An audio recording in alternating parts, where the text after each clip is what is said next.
Hello, आज हम पढ़ेंगे class 11 hornbill first chapter portrait of a lady. इसमें जो ऑथर हैं उनने 3 फेजेस में हमें समझाया कि जो उनका जो बॉन्ड है उनकी दादी के संग, उनकी ग्रैंड मदर के संग, वो कैसे हर एक फेज में इंक्रीज होता है। इसके लास्ट जो पहला तो फेज है वो सही है, लेकिन जो दूसरे 2 फेज हैं जैसे सेकेंड और थर्ड, उसमें जो उनका जो डिस्टेंस है वो बढ़ता रहता है बॉन्ड का। तो शुरू करते हैं। जैसे पहले अपनी दादी और दादी के बारे में बताया है ऑथर ने। तो जैसे पहले दादी का कि उन्हें कभी लगता नहीं था, सब बोलते थे, उनके पेरेंट्स बोलते थे कि उनकी दादी एक समय में बहुत खूबसूरत हुआ करती, ब्यूटीफुल हुआ करती थी। लेकिन ऑथर सोचते हैं कि मैं इन्हें 20 साल से ऐसे देख रहा हूँ, ये तो ऐसे ही हैं, कमर पे हाथ, झुर्रियाँ और कहते हैं आंखें बंद और अलग ही माला जपना। मैं तो ऐसे देखूँ, मैं नहीं मानता ब्यूटीफुल। लेकिन आगे कहानी में दिखाया है कि उन्हें लगता था कि उनकी दादी खूबसूरत हैं, क्योंकि जो उनकी दादी हैं उन्हें कंपेयर किया है स्टोरी में एक माउंट के। जैसे एक आप एग्जांपल ले लो, जैसे माउंट कैलाश बर्फ से ढका हुआ, उसमें कंपेयर किया है अपनी दादी को।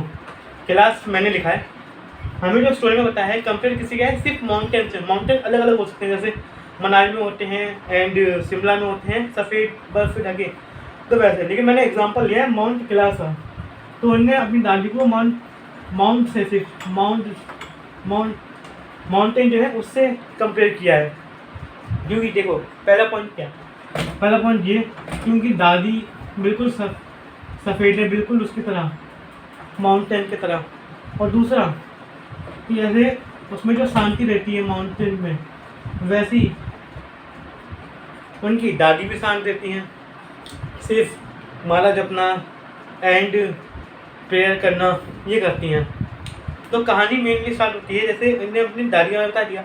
अब इन्हें बताया दादा के बारे में कि जैसे इन्हें कभी लगता है कि दादा के कभी बच्चे भी हुआ करेंगे। ये तो ऐसा होता है जैसे इनके ग्रैंड सन या ग्रैंड डॉटर हुआ करेंगी, उन्हें ये लगता था ऑथर को। तो कहानी स्टार्ट होती है मेनली फर्स्ट फेज क्या है। जैसे आप स्टार्ट करते हैं पहला फेज, तो पहले फेज में बताया है पूरी विलेज लाइफ। इसका जो पहला फेज है वो बताया है पहले विलेज लाइफ, फिर जो आखिरी के 2 हैं वो है सिटी लाइफ, क्योंकि सिटी में आके उनका पूरा रिलेशनशिप खराब हुआ। तो पहला फेज इन विलेज लाइफ, तो जो विलेज लाइफ में है वो सिंपल सा है। रोज सुबह वो उठ के दादी उन्हें नहलाती थी, ऑथर को तैयार करती थी स्कूल के लिए। उन्हें जैसे आप लोगों को भी देखा होगा गांव में जो होता है, कभी खाना फिरता नहीं है, कभी उसको यूज़ किया जाता है हमेशा। ऐसा नहीं कि जैसे बासी हो गया फेंक दिया, ऐसा नहीं होता। क्या होता है कि उसे खा लिया जाता है। जैसे उनके ऑथर जो दादी हैं वो रोज़ सुबह उन्हें बासी रोटी पे चीनी घी लगा के रोल बना के दिया करती थी रोल बना के देती हैं। तो वैसे ही वो रोल पैक करके ले जाती थी और चले जाती थी स्कूल नहीं कि मतलब मंदिर और स्कूल एक जैसे था। जब तक ऑथर स्कूल में पढ़ते थे वैसे ही मंदिर पे वो एक में था, मंदिर और स्कूल। बाहर मंदिर जो होता है उसकी सीढ़ियों पे, मंदिर की स्टेयर पे जो ऑथर है उन्हें कोई पंडित पढ़ाते थे। और जितने घंटे स्कूल चलता था उतने घंटे उनकी जो दादी है वो मंदिर में बैठ के प्रेयर या रोज़री कर लेती थी। और स्कूल खत्म होने के बाद स्कूल से वापस लौटते हुए वो हर दोपहर को कुत्तों को खाना खिलाती थी। जैसे वो जो रोल पैक किए होते थे ना जिसमें चीनी और वो हुआ करता था, तो वो उसके पीछे कुत्तों को खिलाया करती थी। तो यहीं पे आगे कहानी मोड़ लेती है जब उनके पेरेंट्स आते हैं वापस गांव में नौकरी पाने के बाद। अब ऐसा तो है नहीं कि सिर्फ दादी को छोड़ के ऑथर को ले जाएं, ठीक है ना। इसलिए वो ऑथर और दादी को साथ में ले जाते हैं शहर पे। और यहीं से कहानी का मेन जो सेकंड फेज है इन सिटी लाइफ वो शुरू होता है। क्योंकि जैसे स्कूल जो होता है, अब इन सिटी लाइफ लिख दो पहले। जैसे वो ऑथर जो है, अब दादी जाती नहीं है उनके संग, तो दादी की जगह स्कूल छोड़ने स्कूल छोड़ने आती है, अब उन्हें लेने और छोड़ने आती है स्कूल बस। रोज सुबह बस आती थी स्कूल लेने, स्कूल छोड़ने, ठीक है। तो यही जब पहली बार जब स्कूल जाते हैं और उनका एडमिशन, और खासकर जो दादी थी उन्हें कभी इंग्लिश स्कूल जो जिसमें वो पढ़ते थे हमारे लेखक पढ़ते थे ऑथर, तो उनका जो सिलेबस था वो कतई पसंद नहीं आता था, क्योंकि ना ही उसमें हमें ग्रंथ के बारे में, जैसे कि जो ग्रंथ होते हैं, जैसे मैं दो बताऊँ, ना महाभारत ना रामायण, मतलब जैसे ग्रंथ जो होते हैं भगवान के बारे में वो कभी नहीं बताया जाता था, जिससे क्या था कि जो सिलेबस था वो कतई पसंद नहीं आता था उन्हें, दादी को ऑथर का। जब शाम को जब ऑथर आते हैं तब वो बताते हैं कि साइंस में मैंने ग्रेविटी, सेंटर ऑफ मास, अंग्रेजी के कुछ शब्द सीखे, और जब उन्हें पता चलता है कि म्यूज़िक क्लासेस भी ज्वाइन की हुई हैं उनने ऑथर ने, तो जो दादी होती है वो और नाराज़ हो जाती है। जिससे क्या होता है कि जो बोन होता है वो हल्के हल्के दादी बात करना बंद हो जाती कर देती है, कम कर देती हैं। बिल्कुल ज़्यादातर बंद तो नहीं करती लेकिन कम कर देती हैं ज़्यादातर। और फिर ऐसे ही टाइम बीतता है। अब आगे स्कूल लाइफ खत्म हो गई, अब उन्हें मिलता है प्राइवेट रूम। ऐसे यूनिवर्सिटी में चले गए, यूनिवर्सिटी चले गए तो यूनिवर्सिटी देती है ना हॉस्टल, तो फिर रूम देती है। अब यहाँ से दूरी और बढ़ गई, क्योंकि ज़्यादातर अब जैसे घर पे जो थे, स्कूल के बाद घर पे आके दादी से हम टाइम तो स्पेंड करते थे, लेकिन अब क्या हुआ, अब क्या है कि यूनिवर्सिटी में अलग एक रूम मिल गया, अब अकेले रहते हैं। दादी कहाँ, वो अकेले शांत रहा करती थी घर पे। तो वैसी कहानी में आगे बताया सॉरी, अब दादी तो घर पे अकेले रहती हैं और उन जो रूम है उस पर ऑथर अकेले रहते हैं। मतलब अब जैसे तुम्हें भी चाहिए होगा, 18+ हो जाते हो, 20 साल हो जाते हैं, 30 साल ऐसे, तो तुम्हें भी चाहिए होता है प्राइवेट रूम, कि मतलब कुछ तो पर्सनल लाइफ होनी चाहिए ना। ये होना कि हर चीज़ बता दें कि मैं ये पसंद करता हूँ, ये मूवी देखता हूँ, कुछ तो रखते हो ना अपना पसंद अलग ही, है ना। वैसे ही मतलब ऑथर की सोच नहीं थी, लेकिन उन्हें ऐसा मिल जाता है पर्सनल रूम। अब वो वहाँ पे कुछ भी करें, दादी को क्या पता चलता है, मुझे किडिंग। ऐसे ही टाइम बीतता है और फिर बारी आती है उनकी, जैसे एब्रोड अब 5 साल के लिए। और एक चीज़ और, जब स्कूल जाया करते थे और जब वहाँ उसमें यूनिवर्सिटी में आ गए, अब ऑथर की जगह जो लेते हैं लविंग के लिए उसमें है स्पैरो। क्योंकि देखो शहर में कुत्ते तो है नहीं गली के बाहर, ऐसे बिल्डिंग के बाहर, तो वो बालकनी जो होती है उस पर स्पैरो को खिलाती थी, पीस ऑफ ब्रेड खिलाती थी स्पैरो को, रोज शाम को पीस ऑफ ब्रेड खिला देती थी स्पैरो को, ठीक है। और फिर साथ ही साथ क्या है कि कहते हैं सिलाई मशीन, हमेशा का रोजरी करना एंड प्रेयर पढ़ना, ऐसे करते रहती थी। ऐसे टाइम बीतता है, यूनिवर्सिटी हो गई। अब फिर 5 साल के लिए जाते हैं ऑथर एब्रॉड स्टडी, जैसे कि बाहर जाते हैं ना यूनिवर्सिटी के बाद भी। यहाँ से ये जो होता है, ये पहला दूसरा फेज़ ख़त्म हो जाता है, यहाँ पे यूनिवर्सिटी पे दूसरा फेज़ ख़त्म हो जाता है, तो तीसरा फेज़ है वो एंडिंग है। अब तीसरे में इन अवे सॉरी जैसे इन सिटी लाइफ सेकंड, दूसरी बात सिटी लाइफ क्या है कि अब 5 साल के लिए, 5 जैसे आपने देखा हो नीट का होता है ना, नीट की तैयारी के लिए बाहर जाना होता है, वैसे ही 5 साल के लिए, वैसे ही मतलब नीट नहीं कर रहे ऑथर, मतलब ऐसे बताया है कि 5 साल बाद हमें ये टाइम ड्यूरेशन दिखाया कि 5 साल बाद 5 साल के लिए जाते हैं पहले तो वो एब्रॉड स्टडी के लिए। वो इन्हें स्टेशन पे छोड़ने, उनके पेरेंट्स नहीं, उन्हें दादी आती हैं उनकी स्टेशन पे छोड़ने के लिए। जिससे क्या होता है कि वो सोचते हैं कि अब मैं इतना बड़ा हो गया हूँ, दादी मुझे छोड़ने आई हैं, तो अगले जब मैं 5 साल बाद, इसके बाद जब मैं आऊँ तो आई थिंक दादी जो हैं वो आई थिंक ना रहें, उन्हें ये लगता है। लेकिन जब वो 5 साल बाद आते हैं तो वैसी दादी खड़ी रहती हैं, उनका वेट कर रही होती हैं, और फिर जब वो आते हैं तो वो बहुत खुश होती है दादी। उनकी दादी होती है कि उस शाम को जिस टाइम पे वो स्पैरो को खाना खिलाती थी रोजरी करती थी और कहते प्रेयर करती थी। तो उसके चक्कर में उसमें उनने क्या कहते हैं कि जो ऑथर होते हैं उनकी खुशी में सॉरी ढोल बजाती है कि मेरा ग्रैंडसन आ गया। वो सभी को इकट्ठा करके ढोल बजाती हैं, तो मतलब मेरा ग्रैंडसन आ गया। जैसे खुशी होती है ना, जैसे जो दिल के पास होता है चीज़, जैसे तुम्हारी क्रश, जैसे तुम्हारी एक्स जैसे होता है ना, वैसी जैसे अगर तुम्हारे पास से निकल भी गई फिर भी तुम ऐसे बिल्कुल ढूमता करते रहते हो, वैसे ऐसा नहीं था।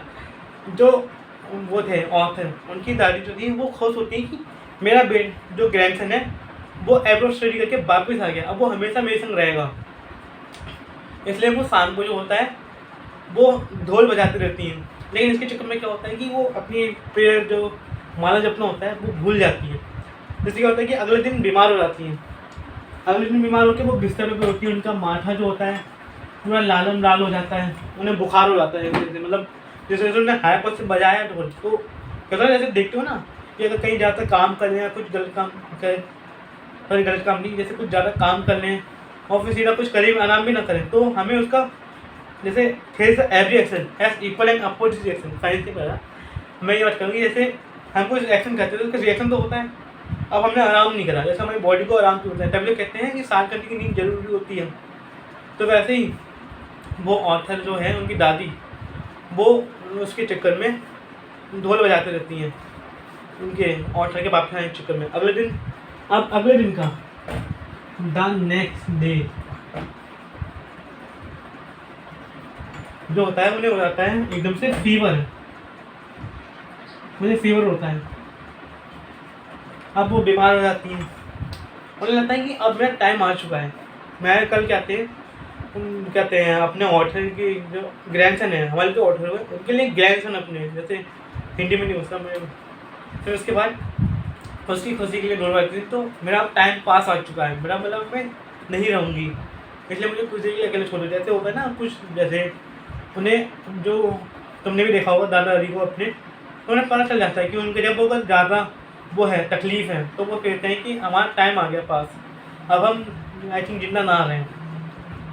तो उनके जो पेरेंट्स होते हैं वो कहते हैं ऐसा ना कीजिए, आप ठीक हो जाएंगे। डॉक्टर भी कहता है कि हल्का हल्का फीवर है, शाम तक ठीक हो जाएगा।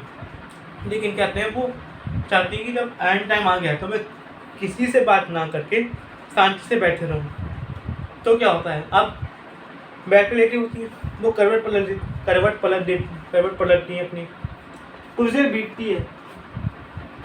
कुछ देर बीतने के बाद ऑथर रियलाइज करते हैं कि जो दादी है, पहले तो वो माला जपने दी, सांसें चलने दी, माला जपने दी, जैसे होता है ना रुद्राक्ष, वो जपने दी। तो जो वो होता है माला जो होती है वो गिर जाती है, माला गिर जाती है, ठीक है। और साथ ही साथ जो दादी की जो सास थी, जैसे जो ब्राइड होती है ना, बेटी कर होती है, माला जपती है, वो भी। और कहते जो जैसे जो मंत्र होते हैं, जैसे मंत्र कहते हैं ना ओम नमः शिवाय, वैसे वो उनका कहते जो माउथ होता है, मतलब मुंह, वो भी रुक जाता है। मुझे लगता है कि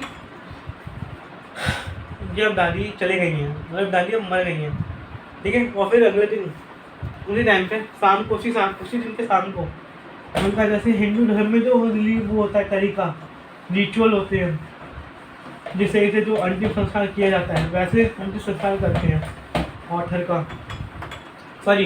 ऑथर की दादी का, गलत कह रहा हूँ,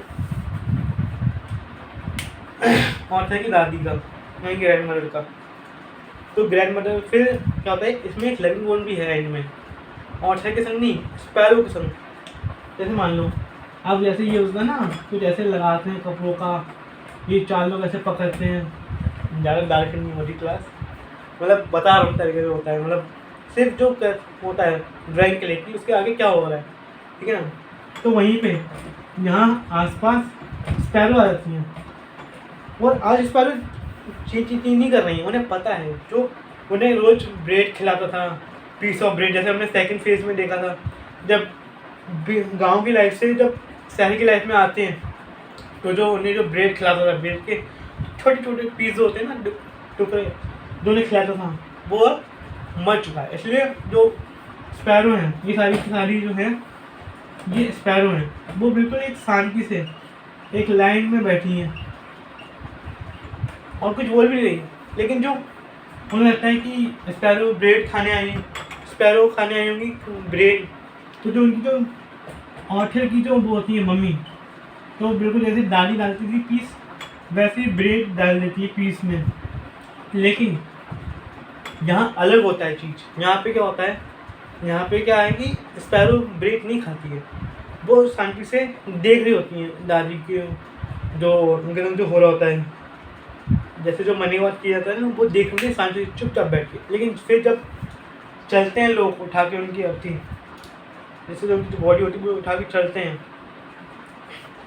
तो जो स्पैरो होती हैं वो हल्के हल्के उसके पीछे चलती हैं। फिर अगले दिन जो होता है उसमें कहते हैं, देखते हैं हम सीन देखते हैं कि जो ब्रेड के पीस उनकी मम्मा ने डाले थे ऑथर की खुशवंत सिंह की, वो as it is as well as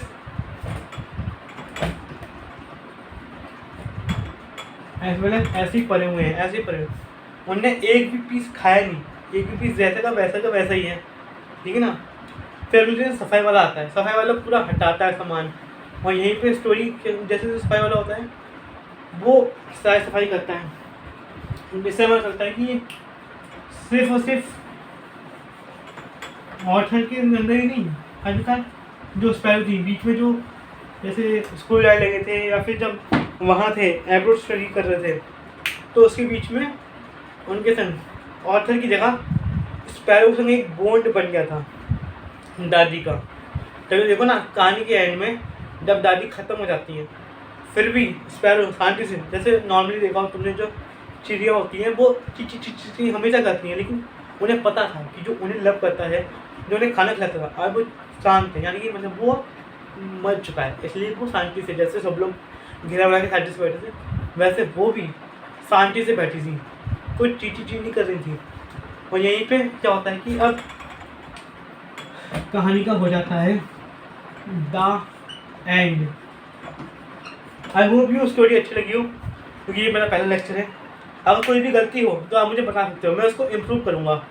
और वीडियो को लाइक करना और बताना कि क्या अगर कुछ गलती हुई तो मुझे ज़रूर बताना। तो आज के लिए इतना ही।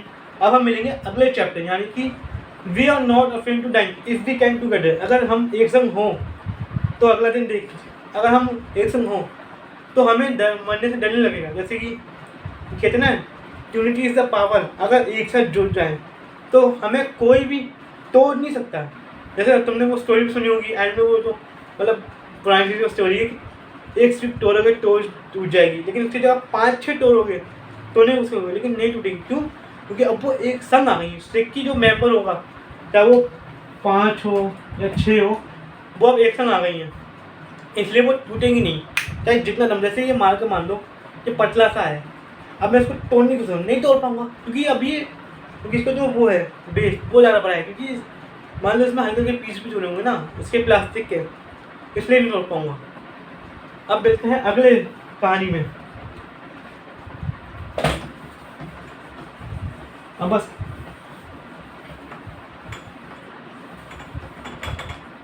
आई होप यू लेक्चर अच्छा लगा।